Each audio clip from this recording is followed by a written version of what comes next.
Hello. I'm always so happy to see all the engagement.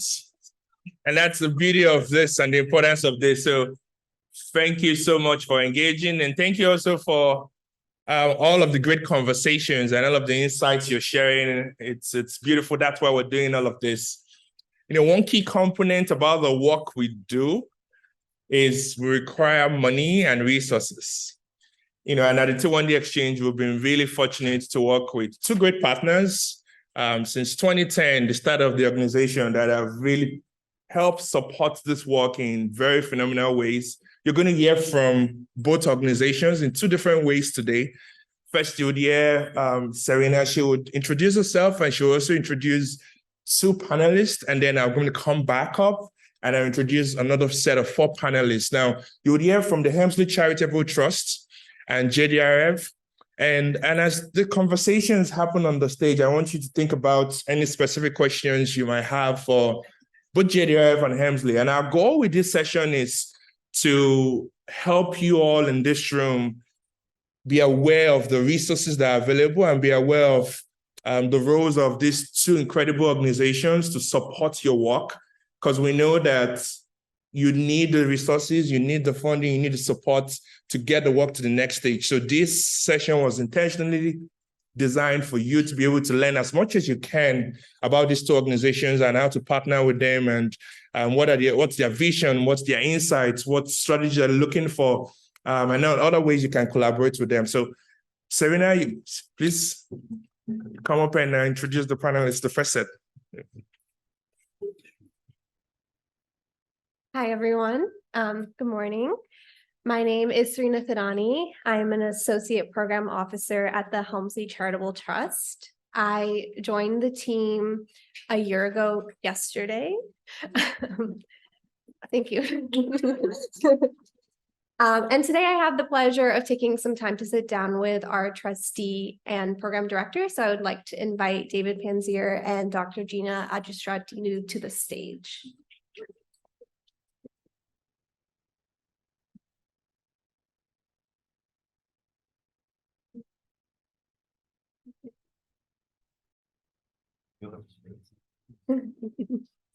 I also want to sit down.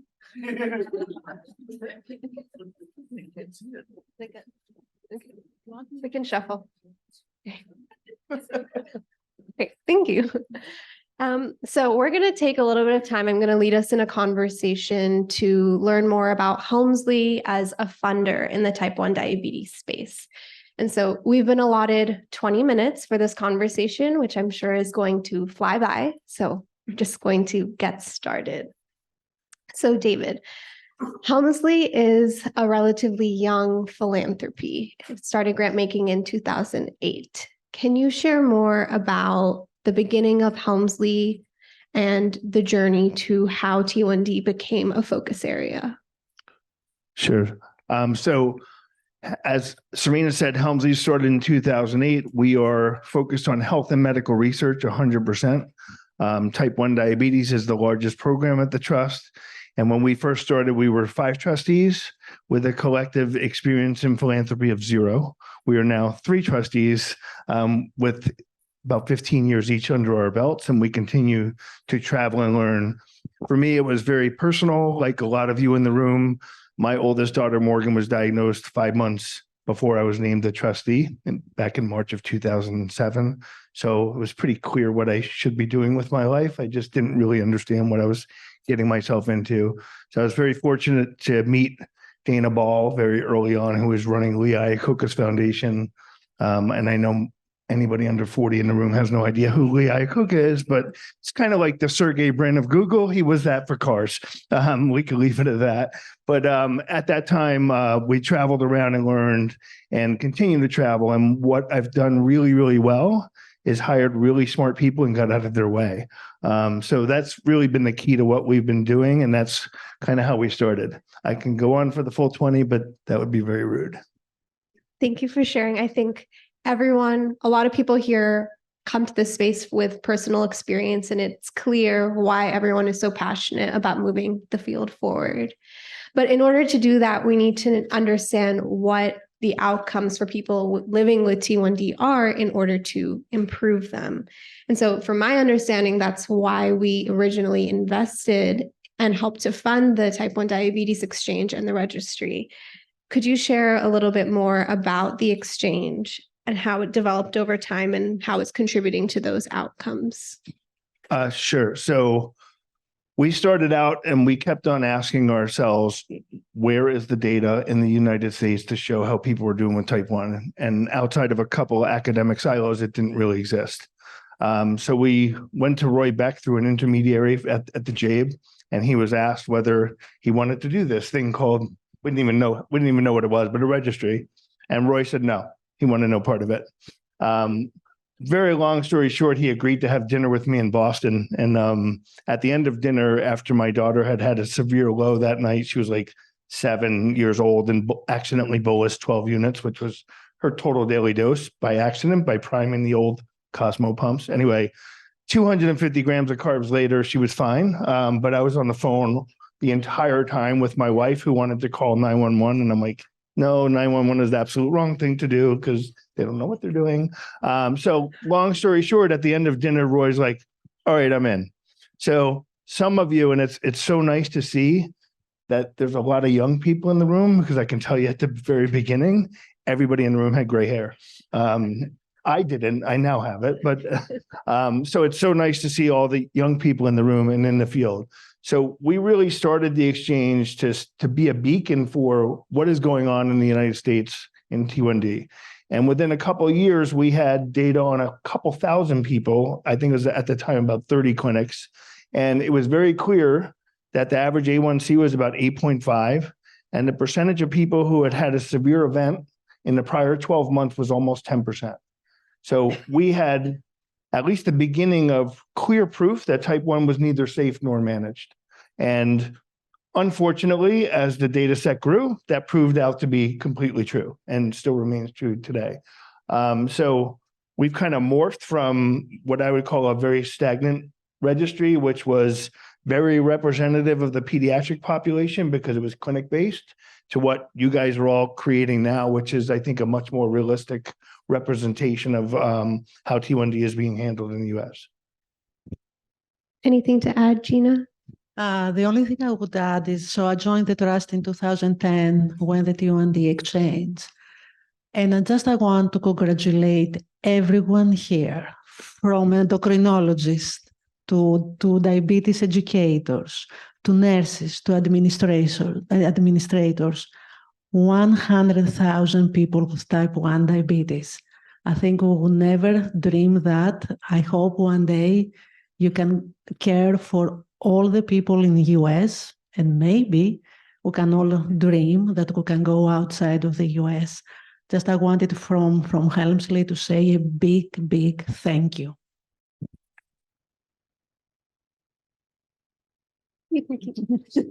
So, Gina, David shared a little bit about Helmsley's approach to grant making at the beginning when the trust first started. But can you share more about how Helmsley and the Type 1 Diabetes Program approaches grant making today? So today, the Type 1 Diabetes Program, we have a team, including David and I, 19 experts. We have given more than $1 billion on 864, I think, grants. And we have all these grants go to more than 50 countries in the world. How do we fund? We always ask questions. I think David said at the beginning that there were not data. I'll give you another example. David, again, about 6 or 7 years ago, we had a lot of meetings, and we're talking about beta cells, and we were talking about insulin and beta, and all around beta cells. And then David kept asking, what about the alpha cell? What about the alpha cell? And we were looking at each other and we didn't know anything about the alpha cell, because I think we will agree that if we resolve hypoglycemia, that will be a big, big change. So 6 years after, we have a consortium of about 12 grantees that they are thinking why the alpha cell doesn't work. There are a lot of new publications, new information. I'm not going to share them with you. But I think just how Helmsley works is we ask the difficult questions. We want to fund things that maybe there is not enough evidence, but nobody else will do it because it's too difficult, too expensive, too long.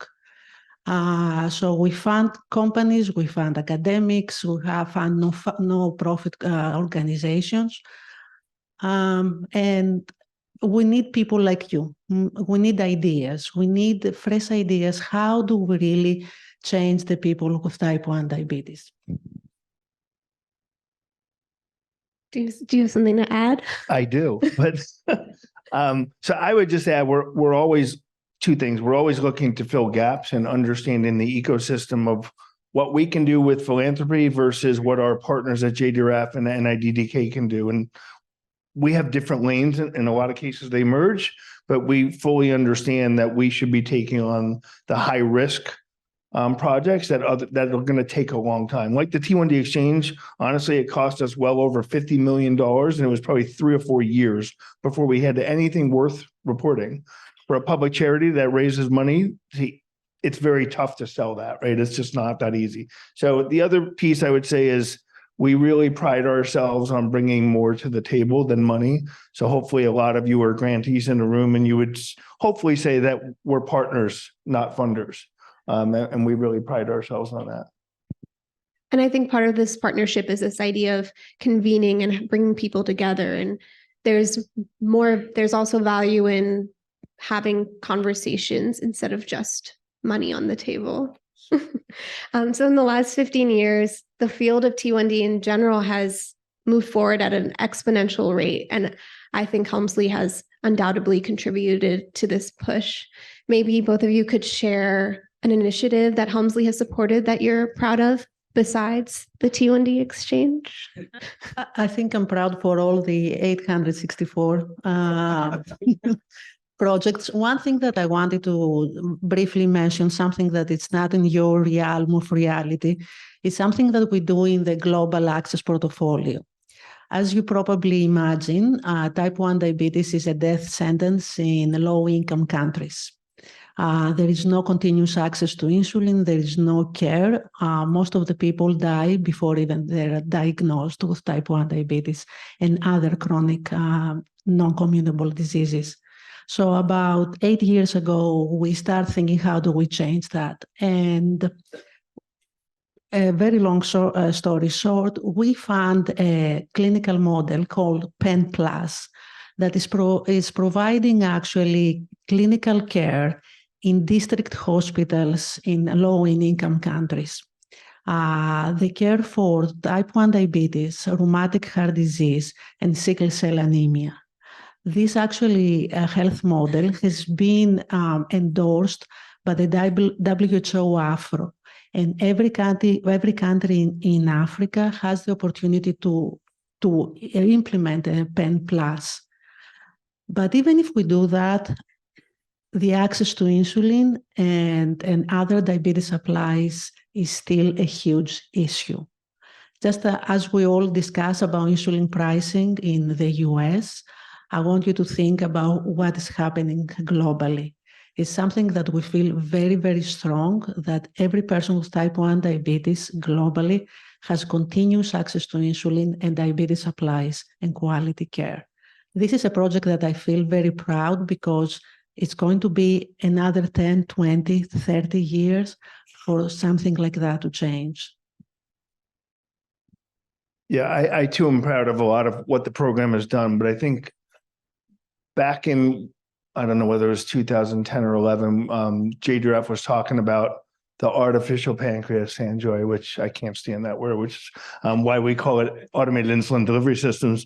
And I remember going to talk to Aaron Kowalski, who was not the CEO at the time, and Jeffrey Brewer, who was the CEO at the time. And I said, listen, you guys are building a system with a gigantic crack in the foundation because these CGMs are not ready for prime time and you're going to kill people. And I convinced them that they should partner with us to do a very limited RFP. We each put up $12.5 million. Long story short, we funded Medtronic. And I remember going down to downtown Manhattan to speak to JDR's board because they didn't understand why we would fund Medtronic. People were really upset, actually. And I said to them, let's just look at the history and the business case for this. And that is, Medtronic had 80% market share roughly at the time. They had not innovated their pump platform in like 12 years. Their CGM was horrible. And they had zero incentive to innovate. So if we can fund them to innovate, every other competitor has to follow, right? It's just the nature of, so instead of iterating every 3 to 4 years, Dexcom and Abbott and others were iterating every 18 months. So not only were we able to fund Medtronic, which we are actually still receiving royalties back from, both JDRF and Helmsley, but Helmsley went on to fund Dexcom G6 by ourselves, and we helped them solve the acetaminophen interference. That project, the CGM project as a whole, changed the game in CGMs, and it got it to iterate much quicker. That led to, obviously, the automated insulin delivery systems that we all are accustomed to using. So that was one of the things that I'm most proud of. And it's actually, obviously, something my 2 kids are wearing. I have 2 with type 1 now. Sorry. Why are you apologizing? That was So we've talked a bit about things in the past. What's coming next? What is at the front and center for the type 1 diabetes program in the future? What are you excited about? Again, I'm excited for many, many, many things, but what I will talk to you about is a project that Anne here is going to present after me. We fund for 7-8 years again. It's how to prevent autoimmunity. So we have a platform that has the potential to screen newborns for the genetic risk of type 1 diabetes. And it's happening in Europe, in Germany, Poland, Belgium, Sweden, and UK. And the idea is that if a young baby has the genetic risk, then they can enroll in different interventions, and hopefully one day we can prevent autoimmunity. As of today, we have screened more than 500,000 of newborns. We have enrolled and almost finished the first trial that was focused on oral insulin.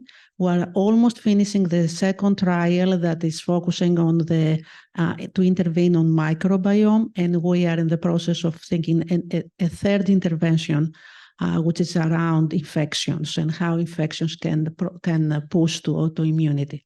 This is a huge project. It's a project that, again, it's extremely long time. Every trial is more than 8 years. But I think it's an important, it's a very important part of the program. Of course, as any other part of the program, are always looking to improve the lives of people with people with diabetes, but also one day you can all go home and go on vacation because there is no type 1. If only it were that easy. So I'd say one of the other things, and Sanjay spoke a little bit about this morning, which was, right, we now have pretty good systems, but there's a huge disparity between the haves and the have-nots. And in this day and age with technology, and we've all done it working through the pandemic, that's just not acceptable, right? With the technology today, geography should not dictate your outcome, and it absolutely does. So we all know in this room there's a huge endocrinology shortage, and I don't think we can solve for that. With all due respect, you guys are all going to be extinct at some point. So we need to figure out how to kind of decentralize and level it down. And in addition to certified diabetes educators and nurses and nurse practitioners, et cetera, we truly believe that one of the other opportunities is the pharmacist. And we are exploring currently, we have a project with AFA going on. I was going to talk about that. See, this is why. All right. You keep going. No. I'm going to stop. I have another one I could talk about. Go ahead. Well, we're working with the pharmacists. We're trying to think We're not about that well scripted, as you can see. We're trying to think about how can we leverage all the members of the care team and across the care continuum and have them operate at the top of their licensure. We want to get that access to everyone to high quality care. So we're partnering with the American Pharmacists Association to pilot and implement a model in which pharmacists will be able to prescribe and onboard CGMs to those who need them. The prospect for impact is extremely exciting. Think about where your local pharmacist, where you are at home, whether you live in a rural area or an urban area. I think the statistic is 95% of people live within 5 miles of a pharmacy. So really excited about the future of this when this can be scaled across the US. Sorry. That's Go ahead. Do you have something else that you're excited about? I'm excited about dinner tonight. No, I think that we are really, Helmsley's been funding telemedicine in a really big way since 2008. Obviously, the pandemic has shined a light on two things we've been very passionate about for a long time, and that's telemedicine and mental health. So that we think it's very important that these rules not get rolled back.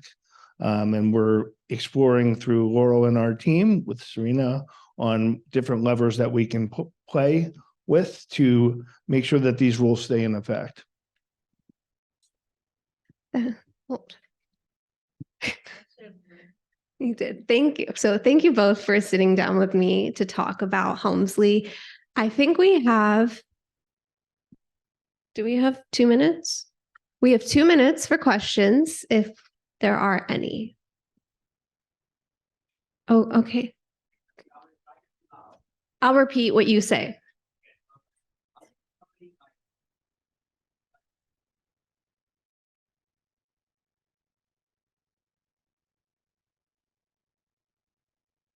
So the question is, what kind of project from an investigator point of view would Helmsley not be interested in funding? It's a much shorter. Gina has something to say. Well, we don't fund actually anything around complications of type 1 diabetes. That's something I will never. I never say never. We don't fund. And our panelists who will be speaking after us will go into a little more of the details of the priorities. Yeah, so I'm really interested in your pharmacist initiative. One question I have is I think for this, a pharmacist is not licensed or skilled to diagnose disease. So will they have access to MR or health information data that will allow them to verify and diagnose it before they prescribe CGM? Like I'm really intrigued in the possibilities around it. I see that. Mark, I don't know that we've gotten that far. Laurel, I don't know if you have any more details to it. There, I can. Thank you. Thanks for the question, Mark.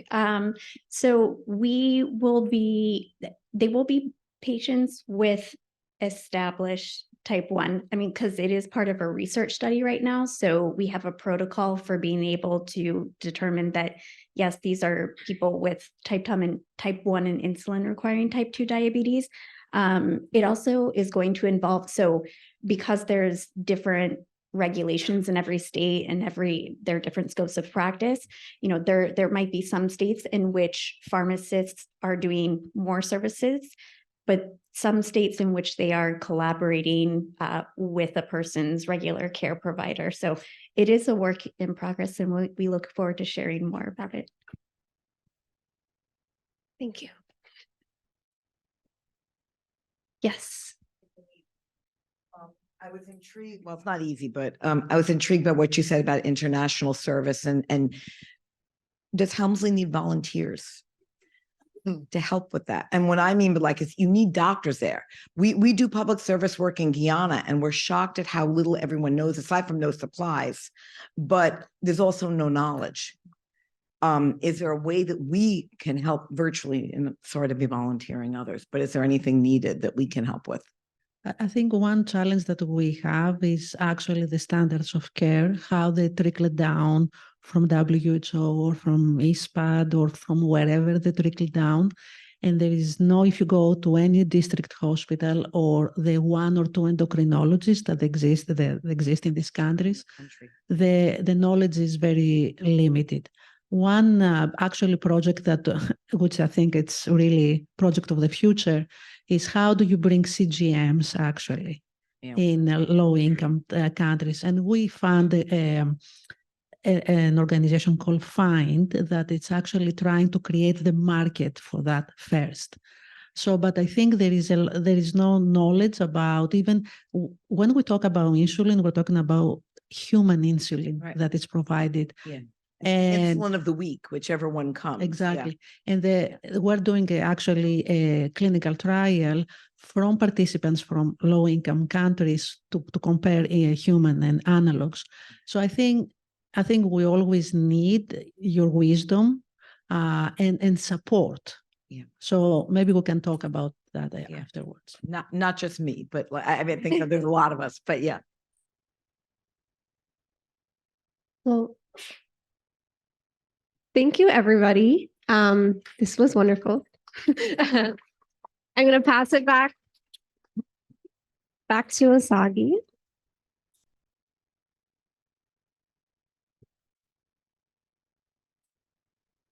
And Gina and David, don't go too far away, because after we have the 4 panelists, we're going to have both of you back up here for the last round of questions. But can I welcome Anastasia, Danny, and Laura?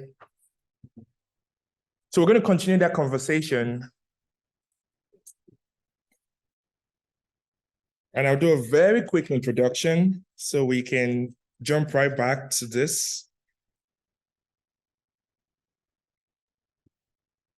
Let me find it, and I think our picture should be up here in a minute.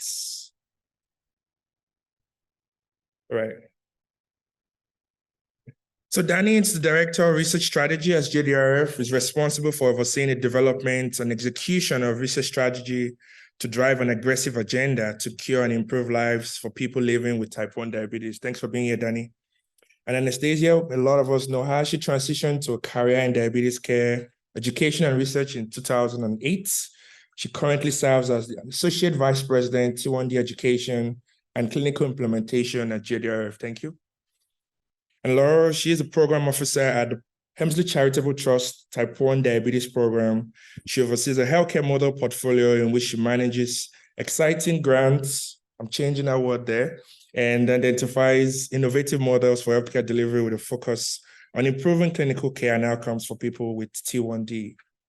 And then finally, and it's the Program Officer at the Hemsley Charitable Trust, and I think, here we go.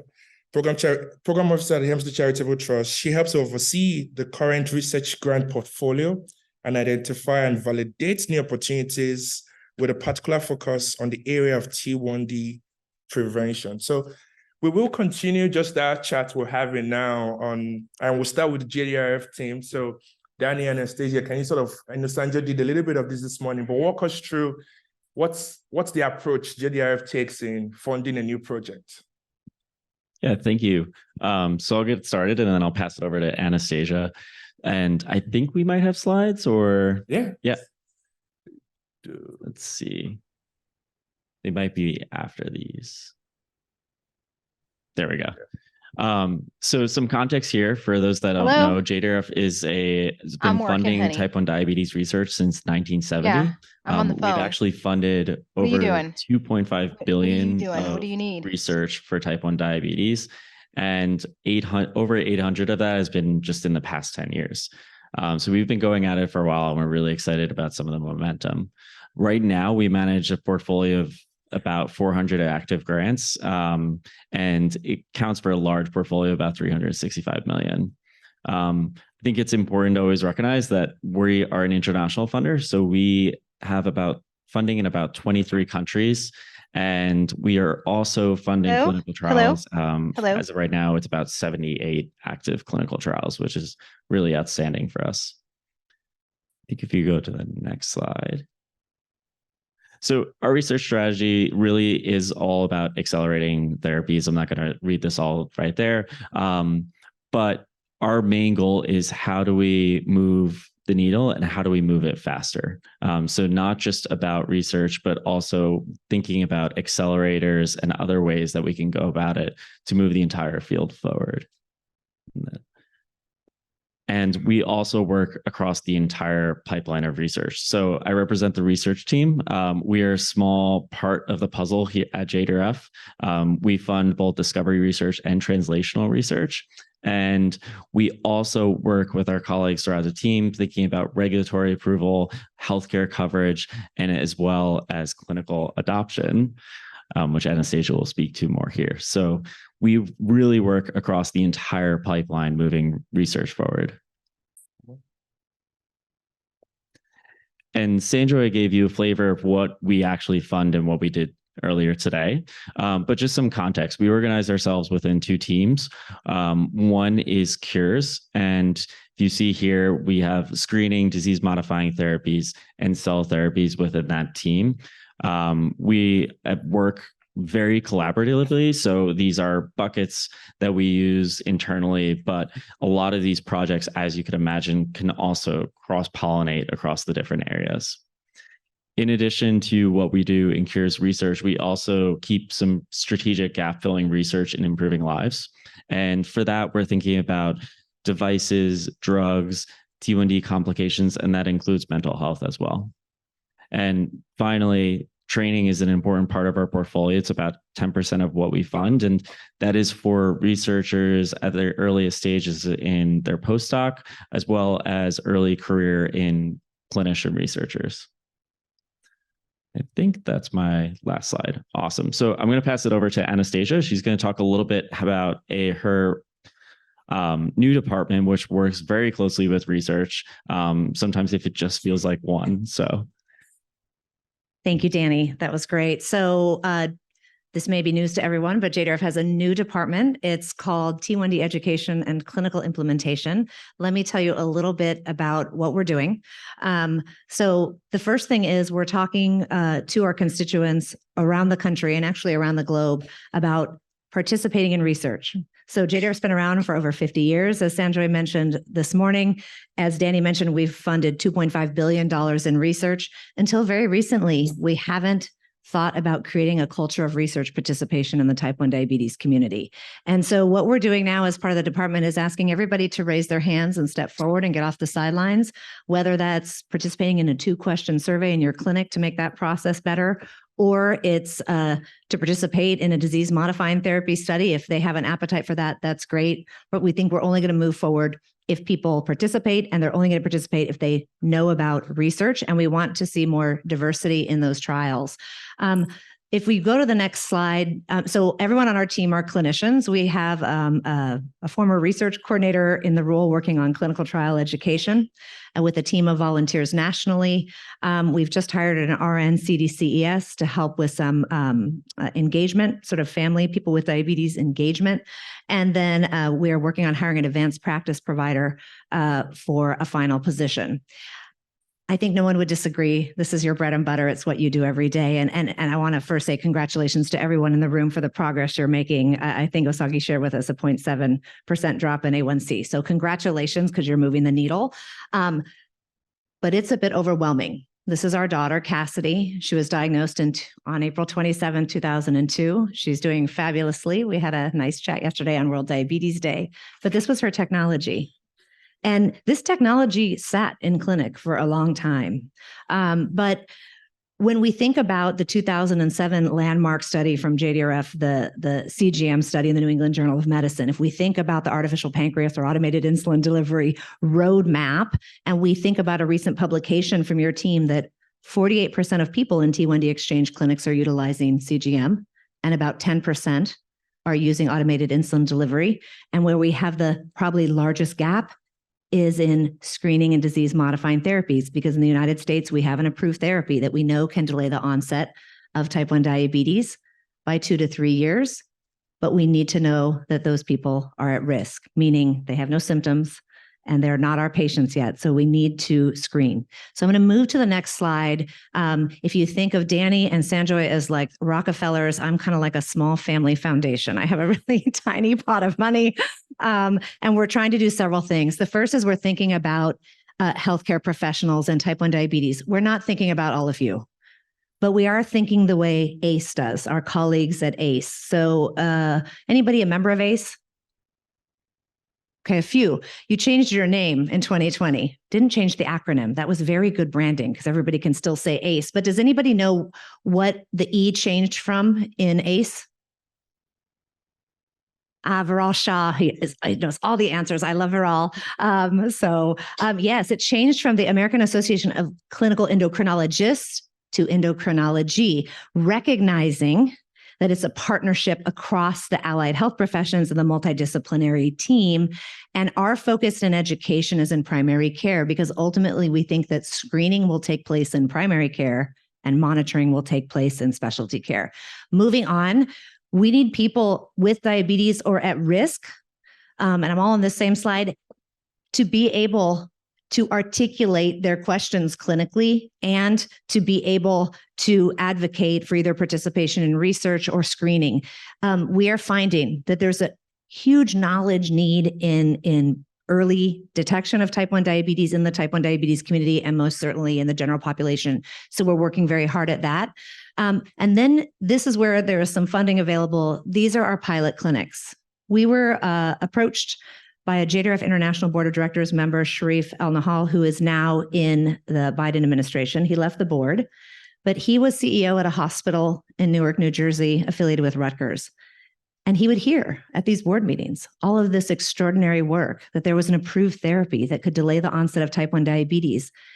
And as a physician and a person of color, he asked, why are we not screening in my clinic in Newark, which is almost 100% children and families of color? He was our first pilot clinic. That clinic has now screened 600 individuals. 75% identify as non-Hispanic Black. More importantly, when they are identifying individuals at risk for type 1 diabetes with autoantibodies, they are connected to a specialist from this room. So they actually contracted with a pediatric endocrinologist and with the Ask the Experts program funded by our partners at Helmsley. We are exploring clinical pilots around the country to better understand workflow, and we're funding. Osagie is the PI here at the Helmsley Charitable Trust, and we're working with Rady Children's and University of Florida on that grant. And then more generally, we're working on guidelines and a more broad educational campaign and media campaign to make sure we get the word out. I'm going to stop there. I've talked too long and hand it back because I think we're moving on to our partners at Helmsley. Hello. Yes. Okay, great. It works. Question. Approach to funding. Yeah. Yep. So and you've heard a bit from our colleagues already, but our overall mission and vision is to really change the trajectory of type 1 diabetes. And so we look at the whole spectrum of type 1 diabetes, really from the initiation of autoimmunity to when someone is clinically diagnosed with type 1 diabetes. And so we have two strategic pillars that really cover both of these. So we have prevent and delay, which Anne will talk about shortly. And then we're also very focused on improving access to 21st century care and technology, both globally, like Gina mentioned. But for today, I'm going to focus on what we're doing in the US. Because we know, even though the field has evolved rapidly and greatly, and especially it's so exciting to hear yesterday about the improvements in outcomes that all of you have contributed to, but we know that outcomes still aren't what they could be, not here and not globally. So I'm going to walk us through, focusing on people who live with type 1 diabetes. We call this our Living with Type 1 Diabetes kind of pillar, and we have 4 strategic priorities. So the first is, we know that drugs and devices therapies have evolved greatly over the last decade, but we know the field is always evolving. And so we're constantly looking to see how we can develop better drugs, better therapies, better devices. So some examples of that are novel insulins and glucagons. We're also looking into decision support solutions that leverage these technologies to really make the day-to-day decisions about type 1 diabetes more manageable. We also heard yesterday, from many in the room that there is a need to bring diabetes care beyond the clinic. And so that's also an area we're really focused on. You heard David talk about pharmacists. So we are thinking more broadly about how we can support other providers, including pharmacists, primary care providers, school nurses, on how we can help support care outside of the clinic. And so whether that's through educational programs or piloting new models of care, we are constantly, that's really been a focus for us. And that would include, would also be remiss in it, not just providers, but we know people with diabetes are surrounded by a whole support system. So that could include community health workers, as well as ways to extend care that you all provide, like telemedicine. We also know that our healthcare system often falls much too short for the care that people need with type 1 diabetes. And it's burdensome for all. We heard a lot yesterday about the burdens of prior authorization, how regulations are different state to state and even within state. So we're really trying to identify some of the key system level drivers of how we can improve health systems. So a couple examples of that. We heard yesterday, again, about the challenges of getting CGM data into electronic health records to make it usable. That is something we are working on. We know it's not going to be a one-size-fits-all approach, but in order to increase adoption of these technologies and really continue to push the field forward, we need to identify a menu of options to be able to meet different healthcare systems where they are and help facilitate use of this valuable data. We're also redefining kind of quality diabetes care and what that means. And so it's looking beyond A1C. With the advent of technology like CGM, we know there's a better way to measure how quality care is being delivered. And so we're actually working with the National Committee for Quality Assurance, or NCQA, to develop measures that are CGM based. And this is, we recognize it will be a long road and a slow process, but we are making progress. And then finally, David also mentioned, and Gina, Serena, we recognize that there are inequities across the US and globally. And so throughout everything that we do, we are looking at it through an equity lens and how to make care more accessible, both geographically and from an affordability standpoint, to make the experience of healthcare better. I think you in the room here, your patients and families are all so fortunate to be able to see the wonderful healthcare teams and providers that you are, but not everyone has that experience. So how we can spread that. And then also making it easier for families and people with diabetes to prioritize diabetes when they have a lot of other competing priorities. So I'll pass it to Anne to talk about prevention. Thank you. So I'm here representing our prevent and delay pillar that Laurel mentioned, and I would characterize it as mostly in the realm of biomedical research, including drug discovery. So I'm going to talk really briefly about 3 strategic priorities that we have. One of them is understanding the disease. Many years of research and the triggers of type 1 diabetes are still not known. How you progress from autoimmunity to clinical disease, that's variable. Why and how that happens isn't known. So we do invest quite a lot in this area. Some of the new projects that have launched recently that we are supporting are pregnancy cohorts that look at that very, very early life during pregnancy in the first few years of life, which appear to be critical. in some cases for disease initiation. We're also supporting a number of studies in the United States and around the world that are screening people for islet autoimmunity, and then also, as Gina mentioned, genetic risk of T1D. So that's for understanding the disease. It's for identifying people who could benefit from clinical care or clinical trials. And really, our take on that is that it's really up to the individual and their families how they want to interface with that type of screening. And then the last priority, which is something that is, really important, is the discovery of new therapeutics for people who will be affected. And, that goes everything from very, very early discovery academic research up to supporting proof of concept clinical trials. One of the very exciting areas in that, priority for us is engineered T cells, which some of you, may be aware of. It's something that Helmsley has been supporting for a while and has put quite a lot of commitment into.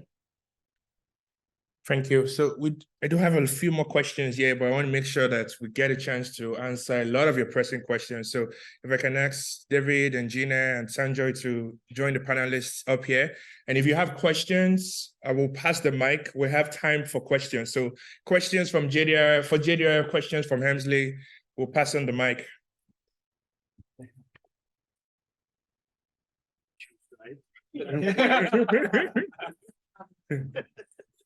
Ready? Good morning. About 10 years ago, JDRF had a campaign, Know the Difference, where we talked about recognizing that adults can also have type 1 diabetes, not just children. Any thoughts of bringing that back? Because I find that, unfortunately, like you said before, primary care is who's seeing our patients first. We see them when stuff hits the fan, but it'd be nice if they came to us sooner. But if it's not on the radar of the primary care doctor to think about type 1, then it's never going to even happen. They're seeing metabolic syndrome, so there's this assumption that it's just type 2. But as we know, many of our type 1s also have strong family history of metabolic syndrome and obesity. So any thoughts to possibly bringing that campaign back? Thank you. So thank you for that point. You're absolutely right. 1 in 2 people diagnosed with type 1 are adults. People don't know that even within healthcare, and certainly not in the general population. We've been collecting some preliminary data on that, and it verifies what you just stated. I'm not sure about that campaign, although let's revisit that, but certainly in this piece on healthcare provider education that is not in specialty care, that is one of our objectives. Absolutely. This way. And then I'll just mention from a research perspective, we're also looking at adult misdiagnosis and then how JDRF can play a role in trying to address that. So we recently partnered with IQVIA and have been working on a machine learning algorithm to detect when someone who is diagnosed with type 2 diabetes might actually have type 1.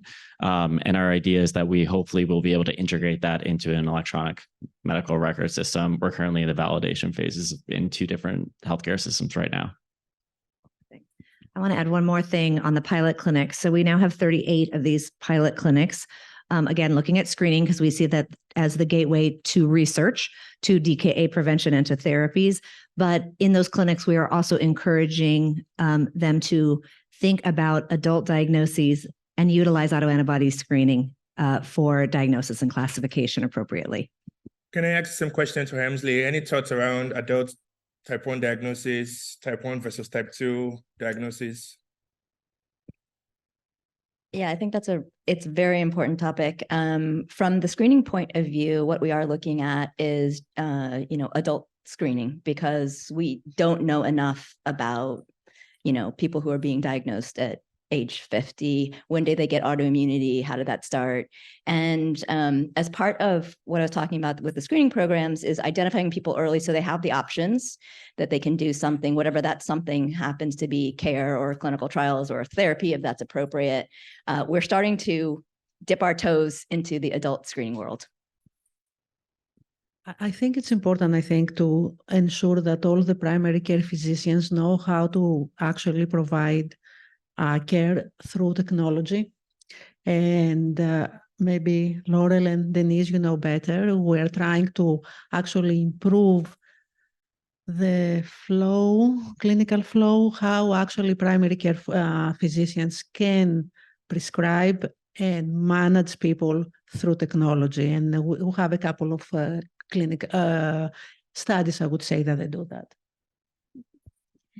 Yeah, I would just add on the education front. So we have a new grant project. It's supporting something called the American College of Diabetology, which is in effect, it is a diabetology specific kind of accreditation. And so we have seen through our existing projects in primary care that there is often misdiagnosis of people with type 2 or very late onset. And that is part of the educational curriculum that we're also trying to raise awareness through projects such as that. Thank you. And Shivani? Hi, I'm Shivani Agarwal from Montefiore Einstein in the Bronx. So I'm really excited to know that you're going to use JDRF chapters to kind of teach people about research out there, help, and hopefully actually, bring really good ideas to us as researchers, because our patients come up with the best ideas, obviously, and it's the most kind of, realistic in the things they want. I am wondering if there's a plan to expand some of the chapters, because there are, footprints in a lot of like traditionally kind of well-resourced communities and not in under-resourced communities like the Bronx. We don't have a chapter. I don't know really how to start that, but I do think, if we really want to bring in a lot of different viewpoints, we have to also expand the chapters. And why JDF takes that question, on Hemsley perspective, I would like to sort of know what's the method or what's the approach to gather insights from people living with diabetes in your grant fundings. But go ahead, Sanjay. Shivani, great question here. So, the pandemic taught us many things, and one of the things that taught us is the brick and mortar model. It has been the grassroots for our success so far. However, that is a model that's economically not the most viable one. And so we've reduced our chapter physical presence. However, we have expanded our outreach through what we call regions there. So, but if you can bring us some specific things, you and others in this room, we can learn from you as to where the gaps are. But we're moving away from the brick and mortar model of having 69 chapters like we did to about 27 or 28 at the moment. And we're still revisiting as to how we can innovate here in the post-pandemic era where resources are limited in many ways. So I can speak to our work in involving, I think if the question was the perspectives of people with type 1 diabetes. So we're thinking about that in a variety of ways. A couple years ago now, we actually funded a human-centered design study with IDEO.org to really understand the lived experiences of people living with type 1 diabetes and their families that are in medically under-resourced settings. And that really set the stage for what we're thinking about as far as addressing health disparities. I would also say on a project by project basis, we often incorporate community advisory boards, stakeholder advisory groups to make sure that the person with diabetes and family perspective is represented, because it is at the end of the day, that's what we're all here for, is to help make day-to-day life better and to meet the needs of people and their families. And then we're also exploring new types of partnerships of how to reach people outside of the medical setting. So thinking about churches, for example, barbershops. And so there are organizations that we are kind of doing diligence on of how we can really reach people where they are. I think we have a few more questions. Good. Hi, Sarah Carruthers, Cincinnati. Thank you for the panel. Thank you for what you do. Thank you for everybody in this room. This is a comment, again, back to adult care. So again, recognition of type 1 diabetes across the lifespan. I just want to share a message that came from ISPAD last month from our European colleagues, which was a recognition in the gap of receivership, which I think is something that we in the United States definitely acknowledge in the transition and transfer to adult care. And in many conferences, it's a lot of pediatricians presenting presenting on transition readiness. We have some really bright stars in this room in the adult receivership world. But in general, there is a huge gap in preparation for adult practices to understand sort of psychosocial concerns of emerging adults with type 1 diabetes, for the practice model to support visit length that adequately allows for this care, for generally for staff, to everyone to sort of understand what is needed for that successful transfer. And so what came up at ISPAD was that the patient voice for the young people was, we really just wish adult clinics could get training in what it's like to be a young person with diabetes and what the practice experience could be. So I guess, Anastasia, I don't know if this would fall into your purview or to whom else, but I just wanted to sort of share that that is something that I think many of us in this room feel and experience as clinicians. And I'm just wondering if there's funding mechanism to think about how we can better develop adult receivership practices to be successful. It is a big challenge. And I was at a SPAD where, at least in one of the sessions, this was brought up by an adult clinician from India who is taking care of a lot of these young patients as well.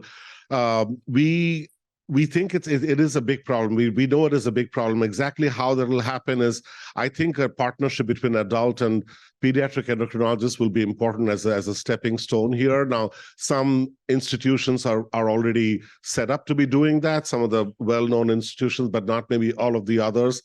I don't have a turnkey solution for that at the moment, especially for psychosocial care to come in. The one thing we are doing, which is a drop in the bucket here, is training more adult psychologists at the moment to be able to give the care for type 1 diabetes and other similar conditions here. And so hopefully expanding that pool will be able to solve some of the problems that you're addressing here. But we have to think together. We have to come up with other solutions. So we're open to suggestions. No.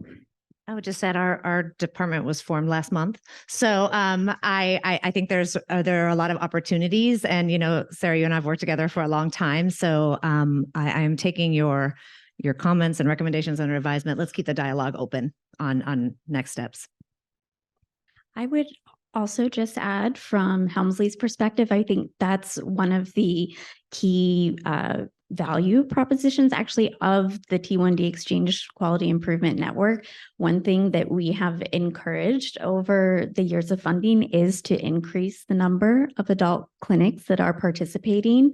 And we're so excited to see even yesterday that there was a transition breakout group. So I think that's also something, leveraging the power of clinics in the room of here could be a starting point for that more broadly. Hi, Nas Matthew-Dacus from Johns Hopkins. Thank you all for sharing your perspectives and for funding such important work. Type 1 diabetes has so much data, and machine learning and AI are exploding, and the opportunities are endless for, early diagnosis, and the example you gave of detecting people who are misdiagnosed. I think, we have a lot of homegrown solutions in our local EMRs, but to have the biggest reach, we need to kind of deploy these models in EMR systems as, out of the box things that any health system can use. And one of the areas that's been challenging in this area is the FDA regulation of software as a medical device, and trying to navigate that. And since accelerating research in this area is an important goal of both Helmsley and JDRF, any thoughts about how we can quickly move, machine learning models to deployment with the FDA regulations in mind? So this is not like a 10-year process of developing a model, deploying it, evaluating it. Sorry, that was a little long-winded. So we obviously believe that decision support is really, really important. We have funded DreaMed, which is the only FDA-approved decision support algorithm for pumping in now, as well as smart pens. I kind of view AI right now to be where stem cells was 15 or 20 years ago. It's kind of, everybody's talking about it. Nobody's doing it well. There's no standards. There's no anything. So I think there's got to be some consolidation in the space. right now, all of the AI and all of the results for the decision support has to go to the clinician. And, long term, we don't think that's the right way to do it, because with all due respect, you guys are going to be the bottleneck in the equation. We need to be able to have that data go straight to an algorithm or straight to the patient to confirm. There is no quick fix with the FDA at this point. They are engaged in this, but I would say that this is being recorded, so I should just shut up at this point. So I'll stop there. Yeah, I don't have much more to add. David summarized it really well. There's two areas. One is what you said exactly. Here, to have some standardized methodologies will be easier than to go to FDA and push them harder on it. We're not there yet now. And the other area we're actively beginning to pursue is PROs. It's not your answer to your question, but we recently held a workshop because it's a toe in the water for us at the moment. We want PROs to become a decision-making tool in drug development or drug or other therapy development. Currently, it's a check the box. It's a check the box thing. And in our workshop with the PRO consultancy firm, we were told that they've been doing this for 30 plus years.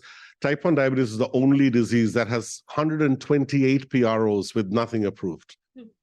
Other diseases have up to 30 with at least 1 or 2 approved. And so there's some work to be doing here. And I completely agree with David that although he didn't mention PROs, that it's also an area where each investigator, each clinical area is developing or customizing the PRO that does benefit that particular trial, but it's very difficult to consolidate whether sleep should be a metric in a given study, which we think it should be, for example. And so those are the couple of areas that there's a lot of work going on, but not integrated in a way. So one question, I'm a little surprised that no one has asked already. So I'll ask that question on behalf of everyone here. David, Gina, Sanjoy, everyone on this panel, a lot of us are not like Roy Beck and won't have the chance to have dinner with you to talk about funding opportunities. So my question is if we have a pressing idea, folks here, very intelligent researchers here, have a pressing idea, have something that require funding for, oral. So walk us through that process or walk us through so that the audience sort of understands how that typically happens in terms of funding, specific funding for projects. Okay, I will take this. So at a high level, as you now know, we have 3 trustees, and the trustees make decisions on funding throughout the year. We are an invitation-only organization. We don't have RFP, quote unquote, seasons, but I would underscore we are always, always, always thinking about new ideas and projects. And we really have a unique position in the field because we can see at a bird's eye level what different players, different funders, industry is doing to kind of, as I think both David and Gina mentioned, really identify what the gaps are and where we can be most impactful.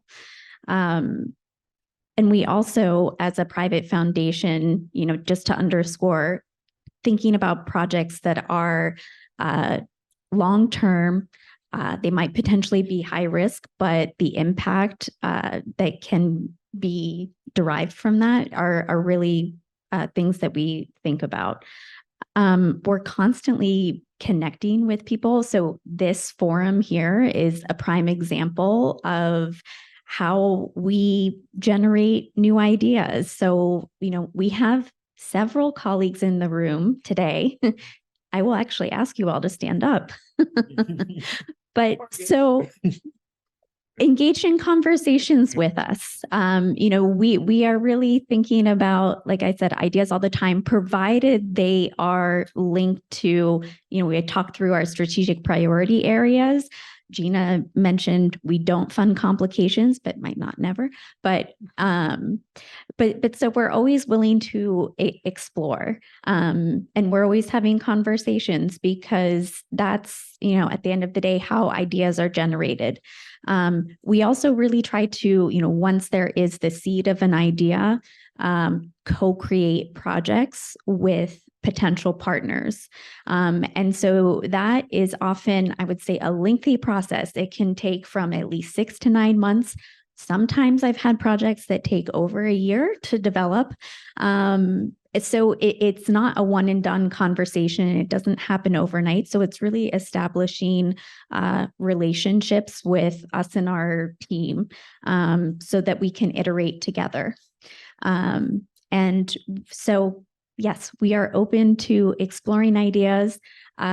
There will be, or there is a slide that I have. We do have an email address that you can kind of contact us for ideas to explore. And, to stay apprised of what we are doing now and in the future. We also follow us on our Twitter and LinkedIn, which is also on a slide. I don't know if you can actually, anyway, it doesn't matter. So yes, we encourage you to just stay apprised on what we are doing through various channels. About JDRF, dinner with Sanjoy, dinner with Danny? Yeah, no, I'll start this off. So the first thing that I always recommend is start with our research strategy. So JDRF posts publicly our strategy and how we're thinking about cures and improving lives and how our approach is for it and our long-term vision. So if you go to grantcenter.jdrf.org/research strategy, yeah, sorry, it's a mouthful. We're working on that. You can actually read detailed documents within all of our priority areas of what we're focused on and how we're thinking about that. And that's always the best approach to start with towards moving then the conversation of what we might want to fund with JDRF. In terms of the actual funding itself, there's really 2 mechanisms that I always point people towards. The first is JDRF will release RFAs on specific topics. So as we identify new gaps or things that we need to address, JDRF will actually release detailed RFAs calling out for proposals in that area. And for each of those RFAs, we'll give specific information about the scale of the projects that we're thinking about what we're looking for in terms of priorities. And that's a really great way where you might fit into that and be able to target your proposal for something that we're interested in. The second is through our project concepts. So these are released on a regular cadence, and the project concepts are open broadly. So we do give some general guidelines about how big a project might be in terms of scale, and what we are generally need in terms of being able to fund it. But this, again, is open to anything that fits within our research strategy. And like them, sometimes even the things that might be outside of that research strategy. We also are very open to, during the process, helping to fit your proposal better to what we're expecting for that project. So it is often a lengthy process as well. And we do go through a standard review and governance process, again, through the entire project. But again, when we are thinking about funding, we do try to think about our investigators and organizations as partners, and we want to see you as successful as you can be, because we see that as our own success as well. Thank you. I think we have time for 2 more questions. This session still has 5 more minutes. So 2 more questions, please. Hi, Lauren Golden from the adult NYU team. So this is going back to the clinical, if that's okay for a minute. 2 things that come up fairly regularly for us, and I just don't know if anyone has got this on the radar, but in the screening and the know the difference sort of concept, we have a lot of oncology patients now, the adults who are getting checkpoint inhibitors, obviously. There's been discussions in the oncology world about whether those patients should be screened before, not to not receive the therapy, but to know it's coming. Obviously, we get the call when the blood sugars are 500, and there's the conversation about them going to the ER. So sort of one question is, are we reaching out to that group? The other, where we're going to need a lot of help, is our older patients as we're getting very successful. We have the 80 and 90-year-olds who are starting to have some cognitive impairments. Perhaps they don't have a younger spouse or a family member who can manage for them, and there's no services. So they often end up in terrible situations in nursing homes where there's really no knowledge of type 1. And I think as the executive functioning declines, their care becomes really a disaster. It almost goes back to like 30 or 40 years ago. And at least on the adult side, there seems to be no help for that. aides are not allowed to administer insulin, for example, family members may. So I don't know, in terms of outreach, if we're working also with geriatrics, if that's sort of on the list. We've been trying to internally, but there seems to be no support for doing it. So. Yeah, it's the first question here. Helmsley Charitable Trust and JDRF are jointly funding, along with the Parker Foundation, exactly looking at mechanisms and understanding what checkpoint inhibitors are, PD-1, PD-L1, and others are doing in terms of the onset of sudden onset autoimmunity, of which type 1 happens to be one, but there's also Hashimoto's and thyroiditis happening. The numbers have been too few to understand the mechanism so far.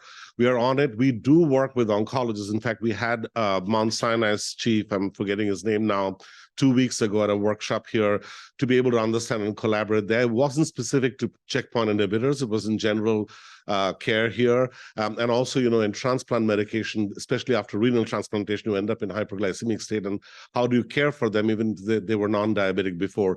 So that's a field that we are now exploring how to implement it. The second topic here, geriatric T1D, has come up to us many times, particularly from Israel. Actually, first it came up from Israeli investigators when I was visiting there. We don't have a set strategy around geriatric population like we did for pregnancy or for young people or now with adults here.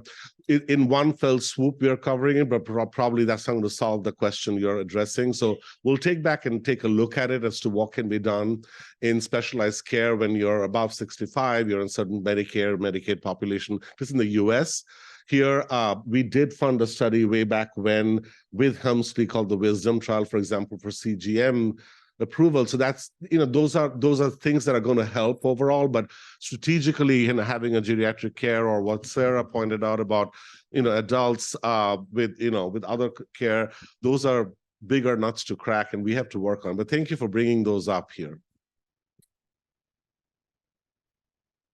Right, go ahead, Anastasia, and then time for the last question. Oh, okay.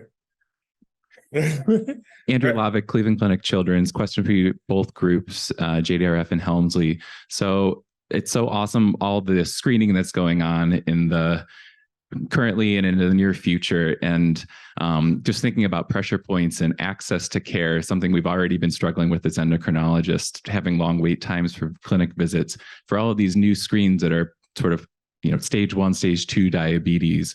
What are our opportunities for sharing that load or developing with you guys to develop a kind of systems-based approach so we can see those patients in real time and limit the anxiety that they'll have as they're thinking about what a possible diagnosis may be down the road? Those aren't going to be simple visits for us to have. Thank you so much. Yeah, no, thank you for that question. I think the fifth icon on the slide I had up, which I didn't address, is consensus monitoring guidance for individuals in stage 1 and stage 2 type 1 diabetes. And when we did sort of a landscape analysis, we saw two challenges. One was that people, I'm a nurse practitioner by board certification, and I'd be pretty wary to prescribe a lab if I didn't know what to do with the results. So certainly not having monitoring guidance in place is an impediment to screening, but it's also an impediment, as you've noted, to care, to adequate and appropriate care.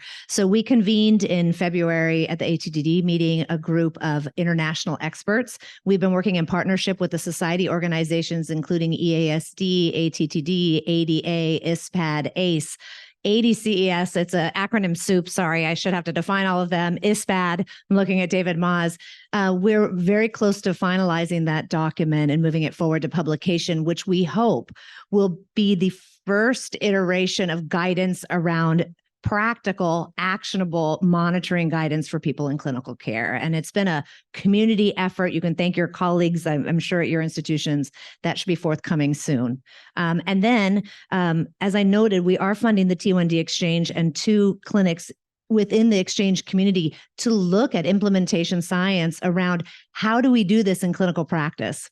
And what's interesting is they're two very different centers. One is the University of Florida, and one is in their two large states, and one at Rady Children's in San Diego, California, but really trying to understand different systems, different processes. We were talking this morning in California, the test has to be prescribed by primary care, whereas there's more leeway in Florida. So we're going to look at that, and then we'd like to engage more clinics in the collaborative as we move forward. And we have our separate pilot project working where we're again looking at implementation in primary care, and we'll be interested in receiving an LOI if you have a particular project in mind.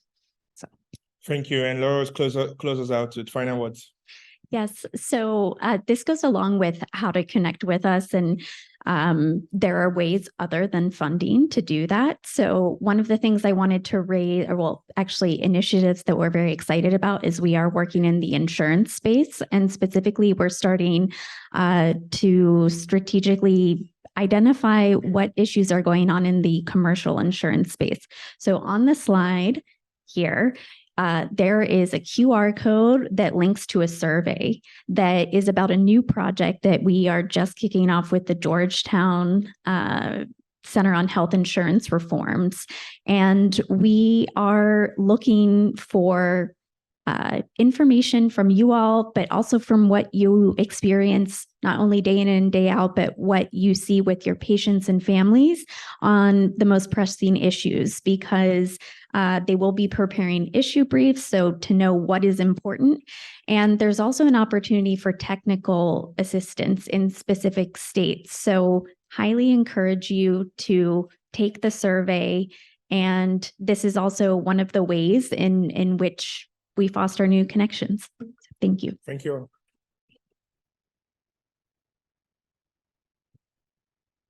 Thank all the panelists. I appreciate it. Thank you all.